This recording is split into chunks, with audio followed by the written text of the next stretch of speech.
This is Canada's $45 million aquarium, and they have over 65,000 animals. I'm bringing you with me on our first video abroad, over 1,100 miles, to experience Canada's largest aquarium. Let's get it.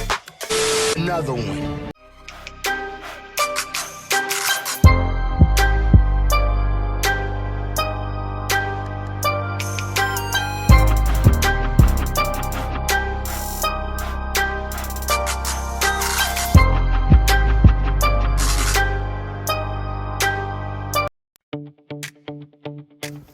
Alright, when I first got here with my girlfriend, I had to go to the bathroom, so we didn't really get the inside or the intro where you get the tickets at.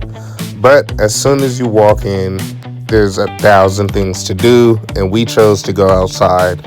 Now, outside are all of the large mammals enclosures. So they have the seals, the sea lions, the penguins, etc. And in this tank, they only had the 4 seals that you'll see later in the video, but you can see them racing, having fun, high-fiving, doing flips underwater, the whole 9. It was amazing.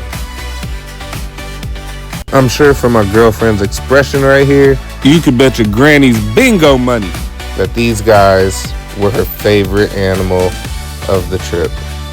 Now, if you're not too familiar with otters, these guys are northern sea otters.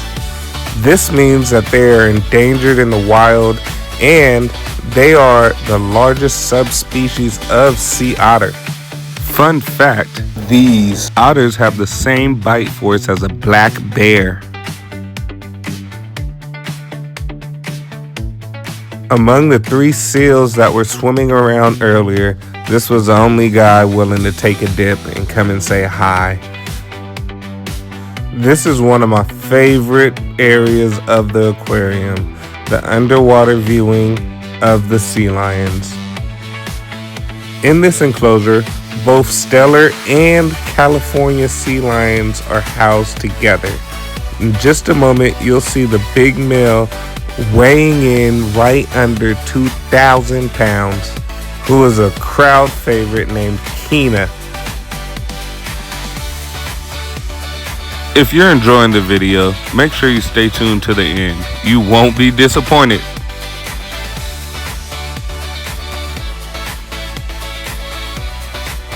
Right behind the seals, they have an amazing tank filled to the brim with Arctic char. I've always wanted to go out in the wild and see these guys. These guys are closely related to both salmon and trout. This is a skeleton of a narwhal, and both Lex and I thought it was pretty funny seeing how tall that thing actually is next to her. Once we managed to make our way back into the main portion of the aquarium, we were in for a treat. This massive tank was over 20 feet long, housing many of British Columbia's natives, one of which is the protected white sturgeon. Now, these guys in the wild reach up to 1,800 pounds. That's as much as one adult bull moose. Now, for this being my first time to Canada, I can honestly say that it was an amazing experience. The day that Lexi and I went to the aquarium, they were packed, but not one person was pushing or shoving. Everybody was actually extremely nice, and it was amazing to see that, so many people could come out just to appreciate wildlife, and that is amazing. This section of the aquarium was called the Treasures of the BC Coast, and it was everything and then some. Widely known for how smart they can be, the giant Pacific octopus have a total of 9 brains. On average, this species can stretch out to over 14 feet from tip to tip and average anywhere from 20 to 2,200 suction cups. They have one brain for each of their 8 arms and one central brain. Even though they have no bones, the giant Pacific octopus has been known to go after things outside of its ordinary diet. From clams, squid, lobsters, and crabs, all the way up to things as big as reef sharks.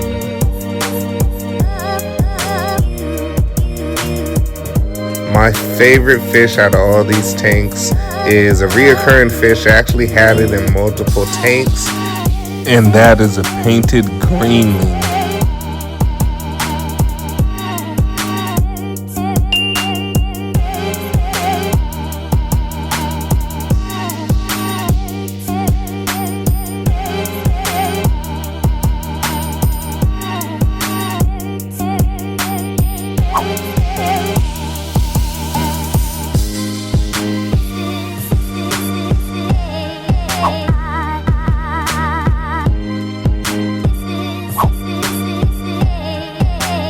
You may have noticed this flounder is a bit different in color. Well, this is due to specialized skin cells called chromatophores. These chromatophores allow the fish to change the color of the skin, virtually being impossible to see by predators.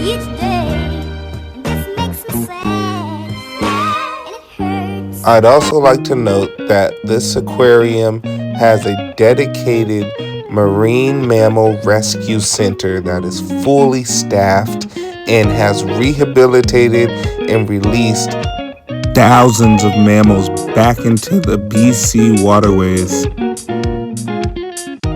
After you make it through the treasures of the BC coast, things start to get interesting. There are thousands of jellyfish everywhere you look, and that's not to say the least. But right after all of these jellyfish, they had one of my most favorite eels in the world, and that is the Amazonian electric eel. These guys are true heavy hitters in the Amazon, and they are not afraid of anything. In the wild during mating seasons, they collect in the hundreds to reproduce and spawn. This guy here was definitely all of 5 feet long.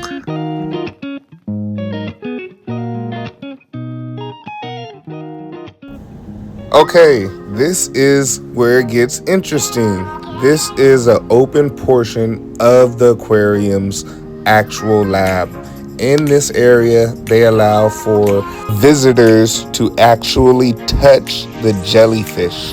Now, of course, upon entry, you have to wash your hands. But after you wash your hands, you get a once-in-a-lifetime opportunity and an experience you'll never forget.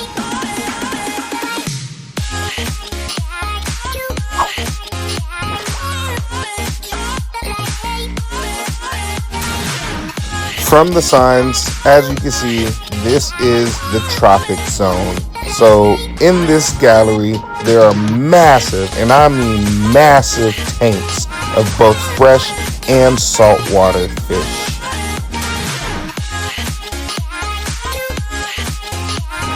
Here is one of the very few actual reef tanks that they have on display. They have beautiful fish in here. One that stood out to me was what looked to be a Soho tang right around that 5 to 6 inch mark. Everything else was growing in magnificently. The colonies looked clean and extremely healthy. I believe these are white-spotted bamboo sharks.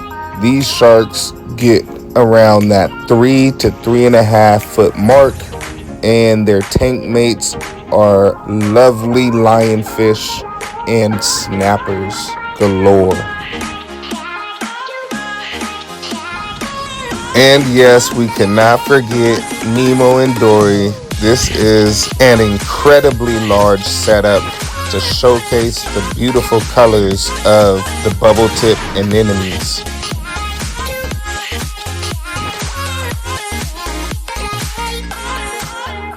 After making our way through the tropic zone, we finally reached the sharks. This massive enclosure housed a total of 4 black-tip reef sharks.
This is the scarlet ibis.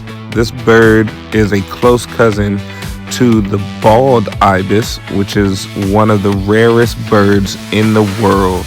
The scarlet ibis is home to South America. Last but not least, the aquarium had a special treat for all the guests at the very end, which is the sloth exhibit that houses 2 two-toed sloths, along with Goldie's monkeys. I hope you enjoyed the video. I appreciate all the love and support. I love you guys and can't wait for the next video.